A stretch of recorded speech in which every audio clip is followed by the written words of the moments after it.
Going on to you Pisces out there.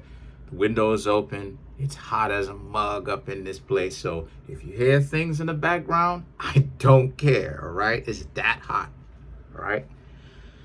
So look, you have the Wheel of Fortune, the Ace of Pentacles. So for you Pisces, a lot of you very much so, you have gotten out of that karmic cycle. So, this really does speak volumes, because this speaks about how you Pisces have gotten out of doing the same self-destructive, stupid stuff that you've been doing for the longest time. And because of this, a lot of you Pisces are on to a better cycle. You're learning how to create better habits, right? Because when we talk about our karmic cycles, we're really talking about our habits. We're trying to figure out where we are supposed to be examining our habits, our terrible habits that we have in our life, and then actually go through our habits that we do and figure out which one of our habits actually do wonders for us and which one of our habits actually tear us down and disempower us, right? So an example of this is when you Pisces would go and, talk to somebody that would be very disrespectful, right? And then when people talk about karmic cycles, it's talking about, that you're supposed to stop rocking with this person and heal, but you chose not to do that. So what happens, because of the fact that you chose not to do that, that person hurt you. They found a way to disrespect you, right? Betray your trust while you're in supposed to be a relationship or a talking stage or whatever kind of connection you have with them. And then boom, now you left holding the bag feeling terrible because you knew you wasn't supposed to be over there talking to them in the first place. So getting out of our karmic cycles, which is what the Wheel of Fortune represents, we figure out our habits, the things that we do, to now when we figure it out, we decide we got to get out of it by paying attention to what our habits are. So now that we are aware of what our own habits are, we can choose what to not engage in, because we've got our habits pretty much listed out. So now the Strength card is about how, and it's taking a very great deal for you Pisces to actually be able to get out of your own karmic cycles, right? So yes, you are getting out of it, but it's taking a very focused effort for you not to do the very same things that you were addicted to doing, the karmic cycles that you would get yourself caught up in, right?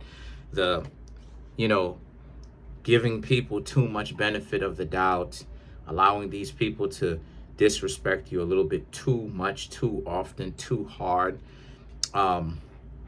Because there's degrees of how disrespectful a person can get, there's trust me, when a person wants to be harmful, when they want to stick it to you, when they really want to make you feel how uncomfortable it is, there are degrees and levels to it. So when a person tells you, F off, that you liked, it may hurt, but it doesn't hurt as you thinking that you're going well with a person. And because you said that you want them to do this, they tell you in particular no, because you want it. And even though, and it doesn't even sound like common sense to not do what it is that you suggested, right? It still it shows you how extreme that they're willing to take it with this thing. Like, for instance, I was talking to somebody at one point, right? This was a few years ago. This was like 2019, early 2019. And I was telling this person how it is. I was like, why don't you, do this? Like, since you saying that you want to be a writer, I'm a writer myself. I've been a writer for over 4 years, right? For over 4+ years at this point, right? 2019. For more than 4 years, right? And because I suggested it, the person said no. Now, granted, the person didn't even have any kind of financial stability or any kind of financial means coming in. But just because I said that, the person was like, okay, yeah, I don't want that. This is the level of stupidity and idiocracy and the level of extremes that people are willing to go. So because you're able to actually get out of that, the Four of Swords and the Six of Swords now represents you're learning, you will see now, Pisces, now more than, I'm going to say now more than ever, but now moving forward, I should say, right?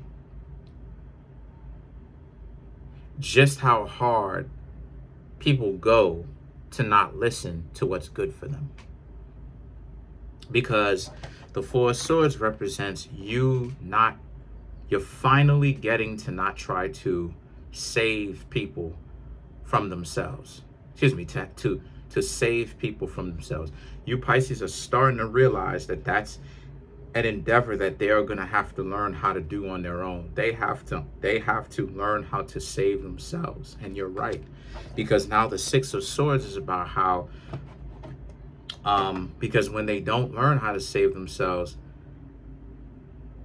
if you try to save someone that does not save themselves, that isn't in the process of actually healing and fixing themselves, if you try to date them, they're going to allow you to get close enough just so that they can mess your life up.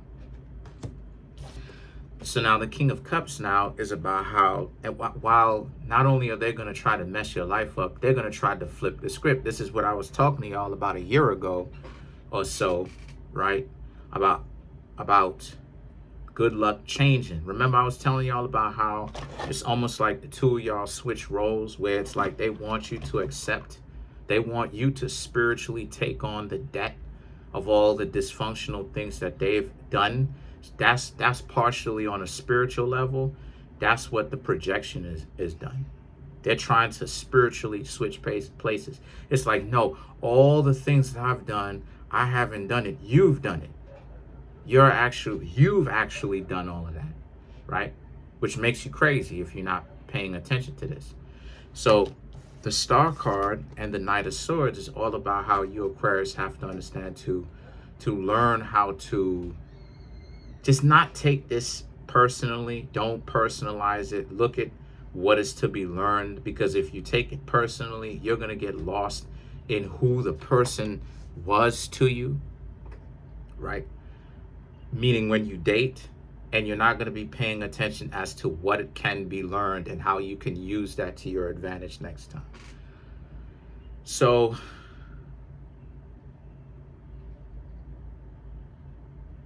the Ten of Wands and the Six of Pentacles as well. Is the relationship between you and this person that you're building together a functional one? Is it a place where the two of you actually reciprocate one another's efforts? Or is it something where one partner has to do more than the other on average, right?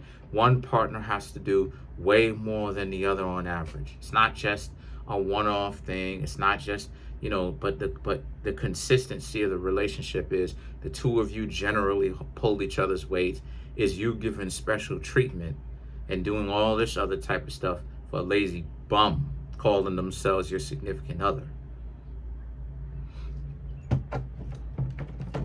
So let's clarify this, because this reading is about you Pisces is awakening. So let's clarify. Okay, let's clarify the Star card. You have the Eight of Swords, Queen of Wands, Fool, Ten of Cups, and then you have the Six of Wands to clarify. So yet again, this is about how it is a lot of you Pisces, very much so.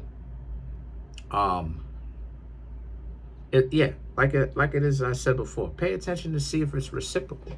If it's not, you don't have to be around them. Don't participate to allow yourself to be used and disrespected. The Fool, Ten of Cups, yeah, let it go. Cards are telling you to let it go. If someone doesn't want to pull their weight, if they don't want to do their part of the work, then let it go. Then you have the Six of Wands. Because you holding on is only going to make your life worse, especially when you Pisces have so much more to offer in a successful, functional relationship. Okay? So that's pretty much it. Comment on the video, like the video, subscribe to the YouTube channel, share the video. Yeah, there's a link in the comment section below called a Linktree link. Click on it. It will redirect you to a website where there's all the ways to get a personal reading from me. Peace.